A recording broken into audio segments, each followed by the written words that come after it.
আসন থেকে নির্বাচিত মাননীয় সদস্য জনাব সাচিং প্রো। জনাব সাচিং প্রো, আপনার সময় 4 মিনিট। ধন্যবাদ।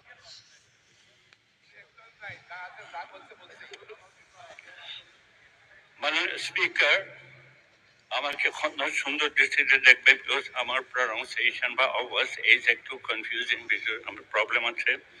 আমি একজন বিএনপি কর্মী।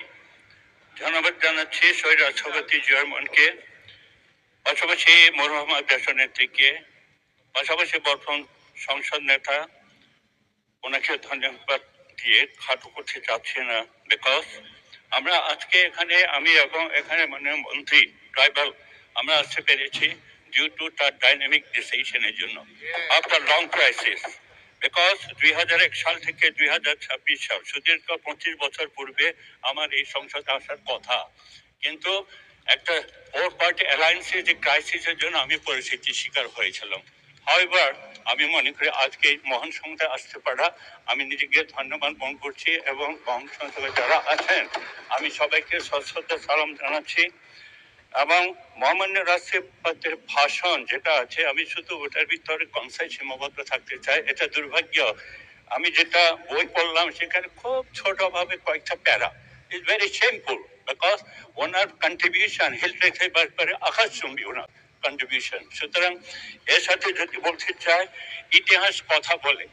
1975 সালে এক ভাষণে বৃহত্তর পার্বত্য জলায় অশান্ত পরিবেশ সৃষ্টি হয় একটা দাম্ভিকতার শব্দের জন্য, এবং এমন একটা পরিস্থিতি সৃষ্টি হয় যেটা বেশি রিপ্লেবল ছিল না, কিন্তু সিপাহী বিপ্লব, জনতা বিপ্লবের প্রতি ধূমকেতুর মতো আবির্ভাব হয় আমাদের রাষ্ট্রপতি জিয়া রহমান।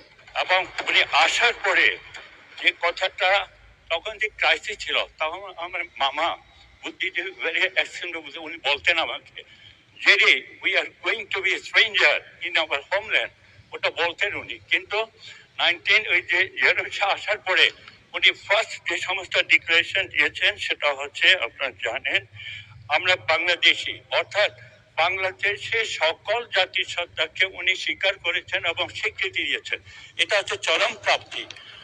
পাশাপাশি আজকে মহাসচিব মহোদয় নাই, ওনার যেটা সেদিন চিটগংয়ে যে একটা সেমিনার হয়েছে, ওখানে যেটা লেখা হয়েছে, সকল জাতির সত্তার রূপকার শহীদ রাষ্ট্রপতি জিয়া রহমান, চিটগংয়ে যেটা চিফ গেস্ট ছিলেন, এটা এটা হওয়াতে সারা বাংলাদেশে এটাকে কন্টিনিউশন থাকা উচিত। এটা তো সবার ভাগ্য হয় না, উনিই তো করেছেন। এটা তো একটা বাণী, এটা সবার জন্য, কালে কালে যুগে যুগে এটা অ্যাকসেপ্টেবল সবার জন্য। তাই আমি মনে করি আজকে ট্রাইবাল কনভেনশন উনি করেছেন, ট্রাইবাল কালচার ইনস্টিটিউট উনি করেছেন, যেটা কথায় বলে, if you want to kill a nation you kill his language, if you want to kill one's tradition, you kill his. If you want to kill one's culture, you kill his tradition and customary practices. কিন্তু উনি সকল জাতির সত্তাকে উনি স্বীকার করেছেন, স্বীকৃতি দিয়েছেন। আজকে এখানে স্টেট মিনিস্টার, এই যে স্টেট মিনিস্টার, ট্রাইবাল মিনিস্টার আছেন, 15-16 ওনার অংশগ্রহণ করেছেন। ওখানে আমরা কালচারালি হাইলি অল ওভার বাংলাদেশে একটা দেখেছেন আপনারা, এবং এটাকে আমরা ধারণ করতে চাই। সুতরাং পাশাপাশি 31 দফা যেটা আছে, আমি মাননীয় প্রধানমন্ত্রী যেটা আমি অনুবাদ করেছি, 11টায় 10টায় করেছি, আমি ওনাকে দিয়েছি। আমি সেরিমোনিয়াল আমার এখানে স্পিকার আপনার অনুমতি সাপেক্ষ আগামীকে প্রত্যেক এখানে পার্লামেন্টকে আমি দিতে চাই, সেটা আগামীকালকে দিতে চাই। সুতরাং সবকিছু কথা হচ্ছে, যে জিনিসটা হচ্ছে মাননীয় প্রধানমন্ত্রী সমূহ আমাদের কাছে highest priority. Honorable member, your time is extended for 4 minutes. Thank you. মাননীয় প্রধানমন্ত্রীর সিদ্ধান্ত সমূহ আমাদের সর্বাগ্রে, এখানে আনকোয়েশনেবল, এখানে কোনো কথা নেই। ইন এডিশন টু দ্যাট, আমি কয়েকটা জিনিস পয়েন্ট আউট করতে চাই আপনাদের এখানে, বিজ্ঞান এখানে জ্ঞানী আছেন। একটা হচ্ছে পানি, পানির অপর নাম জীবন। সারা বিশ্বে 1/4 হচ্ছে পানি, 1/4 হচ্ছে ল্যান্ড, 3/4 হচ্ছে পানি। একটা অসীম একটা সৃষ্টিকর্তার একটা অপরূপ একটা সিদ্ধান্ত।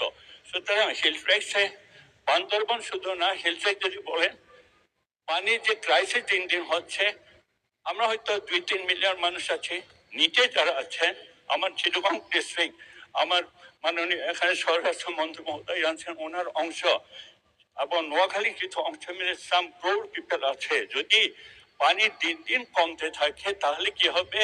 হেলথ ট্যাক্সের পাশাপাশি নিচে যারা আছেন সবাই ক্ষতিগ্রস্ত হবে। সুতরাং আজকে আমার মন্ত্রী মহোদয় আছেন, আপনাকে স্পেশালি বলবো রাষ্ট্রীয়ভাবে এটাকে প্রিজার্ভেশন এক্সপার্ট যারা আছেন তাদেরকে দিয়ে হাউ টু মেনটেন ইট। বছরে 4টা মাস মাত্র বৃষ্টি হয়, 8 মাস তো বৃষ্টি হয় না। ওই মদিনাকে চুই চুই সেগুলি আছে পানি, সেটা দিয়েই তো হয়। সুতরাং এই জিনিসটা মনে হয় সেটা শুধু হেলথ ট্যাক্সে না, অল ওভার বাংলাদেশ সেটা অ্যাকসেপ্টেবল। আপনি একটু স্পেশাল আসেন, ভিজিট করেন অল ওভার হেলথ ট্যাক্স, আপনি স্পেশাল একটা টিম করেন, স্পেশালিস্ট জানেন, তাহলে আমার ভালো হয়। সেটা একটা। আরেকটা হচ্ছে পরিবেশ বান্ধব, পরিবেশ এনভায়রনমেন্ট। আজকে আমাদের স্টেট মিনিস্টার এখানে আছেন, ওই যে সড়কে আপনি গেছেন, আমি রিকোয়েস্ট করব আপনাদেরকে পরিবেশ বান্ধব পর্যটন শিল্প। আপনি মহিপাল থেকে ঢুকবেন এবং খাগড়াছড়ির আপনি আলুতলা দেখবেন, সাজেক দেখবেন, সেখান থেকে রাঙামাটি আসবেন, রাঙামাটি থেকে কাপ্তাই লেকে সমস্ত দৃশ্য দেখবেন, সেখান থেকে বান্দরবন দেখবেন, বান্দরবন থেকে সমস্ত ঘুরে ঘুরবে লামালি কদম হয়ে কক্সবাজার হয়ে যান।